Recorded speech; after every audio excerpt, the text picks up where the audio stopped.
বাংলাদেশ জাতীয়তাবাদী দল বিএনপির প্রয়াত চেয়ারপারসন বেগম খালেদা জিয়ার ৩টি আসনে কে হবেন দলের চূড়ান্ত প্রার্থী? এমন জল্পনার অবসান ঘটালেন দলের স্থায়ী কমিটির সদস্য সালাউদ্দিন আহমেদ। রাজধানীর গুলশানে দলের চেয়ারপারসনের কার্যালয়ে সাংবাদিকদের প্রশ্নের জবাবে তিনি জানান, খালেদা জিয়ার বিকল্প হিসেবে যারা ইতোমধ্যে মনোনয়নপত্র জমা দিয়েছেন তারাই হচ্ছেন দলের প্রার্থী।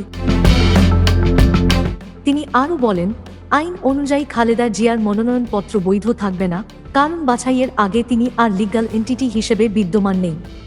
তাই তার মনোনয়নপত্র বাতিল হবে, এটাই স্বাভাবিক প্রক্রিয়া।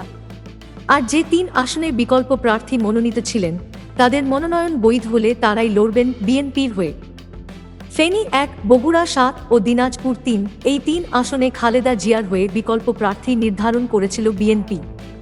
ফেনীতে রফিকুল আলম মঞ্জু, বগুড়ায় মোর্শেদ আলম ও দিনাজপুরে জাহাঙ্গীর আলম। এখন তারাই হচ্ছেন দলের সম্ভাব্য প্রার্থী। দীর্ঘদিনের জল্পনা কল্পনার ইতি টেনে এই ৩ আসনে দলের প্রার্থীর নাম স্পষ্ট করল বিএনপি। এ সময় দলের ভারপ্রাপ্ত চেয়ারম্যানের মানসিক দৃঢ়তার কথা উল্লেখ করে সালাউদ্দিন আহমেদ বলেন, শোকের মাঝেও তারেক রহমানকে রাজনৈতিক নেতৃত্বের দায়িত্ব পালনের মতো কঠিন সিদ্ধান্ত নিতে হবে। সেই সাথে আসন্ন ত্রয়োদশ জাতীয় সংসদ নির্বাচন পেছানোর কোন সুযোগ নেই বলেও জানান বিএনপির এই শীর্ষ নেতা।